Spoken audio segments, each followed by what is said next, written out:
Craven again. That's good play from Brixton. Superb play from Featherstone Rovers. That was beautiful play, that, wasn't it? Jamie Cardine wrapped up in the end. There's a chip over the top from Thackeray. Is it going to hold up? Oh, what a... Oh! What a try! Superb play! Rovers captain Tim Spears, Bradford 22, Rovers 12, a disappointing start. Yeah, very much so. I think the boys rocked up today and had a real dig.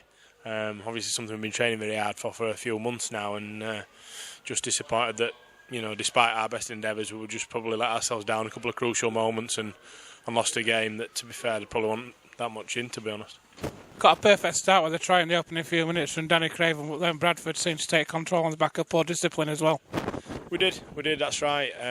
We knew if we got an opportunity we'd score, and obviously we proved that with the play that we'd executed and practiced throughout the week, but then unfortunately they're a quality team and one bloke knocks off for one play and they hit back and they had a spell and they made the most of it, so it put us a little bit behind. But as I say, I can't knock the effort or application or attitude of the boys to roll our sleeves up and claw our way back into the game, but I just think at some crucial moments in the game we let ourselves down with a bit of execution.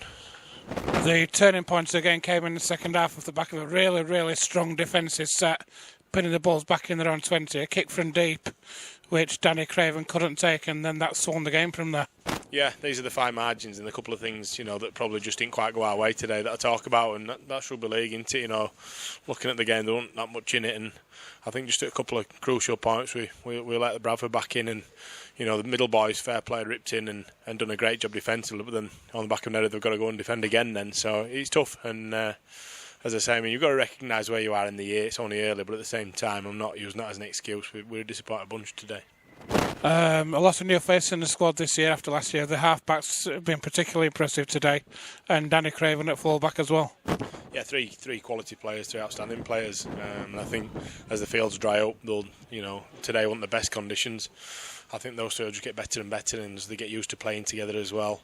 Excited to play outside them, to be honest, and I think they make your job as a back rower or a centre quite easy because they're such good players. Tough challenge next week at home to Batley. Batley having turned Lee over today, so that's a different challenge altogether. Yeah, I suppose that's one thing to take away from today, isn't it, that Lee got beat, but they're a good team at Batley, and we know from when we've played in the past, thinking that game last year when we beat them in the dying seconds, I don't think people will forget it, and it probably epitomised just how close games are between Featherstone and Batley, and they're going to come to our ground full of confidence and obviously in good form, having knocked Lee off. So we're under no illusions about the task in hand there. It's going to be difficult as it is every week in the Championship. If you don't prepare and don't play well, you get beat, as we found out today. Where do you see the biggest threats to Rovers' top four chances coming this season? I think a lot of people are talking about your established clubs, Bradford, Lee, etc., favourites. But at the same time, I think we showed enough today to say that on another day, if we'd have got our game where it needed to be, we'd have been in with a good shout of knocking Bradford off. Batley have beat Lee, so I think rather than it being certain individual clubs, I think the challenge is the Championship itself in terms of if you don't turn up, if you don't prepare well, there's not a massive amount between clubs really, and I think, as I say, if you don't turn up and don't prepare, you get beat. So the challenge is consistency of effort and applying yourself week in, week out, probably managing injuries whenever they come as well, because as I say, every game's a tough game, and if you don't play well, you get beat. How big a boost is it today to having the three lads from Leeds in? Obviously, Jordan from last year, but then Mitch Church and Ash Hanley as well.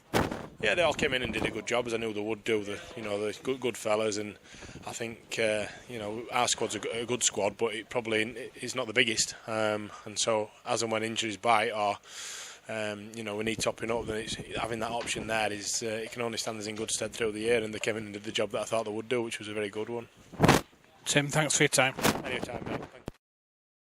John Sharp, Bradford 22, Featherstone Rovers 12. Your thoughts on today's performance, please? Mixed emotions, really. I thought we had a real good dig. I thought we showed lots of determination and we were battling away, but a couple of things that I thought we made it harder for ourselves. Certainly completion rate and execution, really. I think we made too many errors. You can't come to the team that finished in second place last year and full of full-time players and come up with that many errors, and it hurt us eventually. I mean, it was always going to be an energy battle. I thought we acquitted ourselves really well. We we threw the challenge at them, but just made it really hard by unforced errors, not catching balls on the full from kicks downfield when the opposition are right on their own line. A big turning points in the game. Maybe conceding a couple of tries from kicks that we should certainly deal with. But on the flip side, it took tries to come from last plays and kicks. So we need to work on that. But energy-wise, I thought we just made it too difficult for ourselves with unforced errors. And, I got an issue with the penalty count, 11-4 penalty count, which, coupled with the errors that we made, it makes it a really difficult day for you. We had a perfect start, really, for Rovers in the opening few minutes. Danny Craven going over for the try. But then the balls hit back, and then from on in that first half until the end, Bradford almost dominated that first half. Yeah, they almost dominated, but they didn't. But, every time we got good field position, I thought we looked really, really dangerous, but we just couldn't sustain enough pressure. Like I said, unforced errors and not completing sets we ended up with a tired offensive line attacking a team that has defensively looked fresh. So the penalty count hurt us badly. Need to look at that. Need to look at how we contributed to that count. We also need to look at the errors that we made. The game breaker came in the second half with the try for Bradford, a long kick downfield. Had a really good defensive set in the Bradford 20. Then Danny Craven couldn't take that kick on the full, and that's won the game for the Bulls. Absolutely, killer really. We got them under the pump. I think they kicked inside the 30. We've been really aggressive with our hitting as well, and looked like the tide had been swinging back towards us, and all of a sudden we're catching the ball 30 out, and we come up with an error off that kick, and they go and score down a short side. So, momentum certainly swung their way from that play, but we contributed to our own demise with the errors that we made. How do you rate the performances of the three lads from Leeds, Jordan Baldwinston, Ash Hanley and Mitch Achurch? I thought Achurch was great. I thought his carries was really good. He got plenty of game time. I know what Baldwinson can do anyway, and I thought he just carried on from where he left off last year. And Ash Hanley carried the ball really well for us. He looked strong when in contact, and positionally he was really good. So I was pleased with the Leeds boys' efforts. How much do you think will be utilised in the dual registrations here? We've got a thin squad in some areas, but a good squad in others. Yeah, we've got a thin squad regarding numbers because, we're not a big salary capped spend team. We are where we are because of, budgets. But what we have got is a club, and working with a club that have got players that'll be really useful to us when we pick injuries up. Next week we're back at the Big Fella Stadium in first home match against Batley. Batley, of course, have turned Lee over today by 2 points, so that's going to be a really tough challenge for us. Oh, absolutely.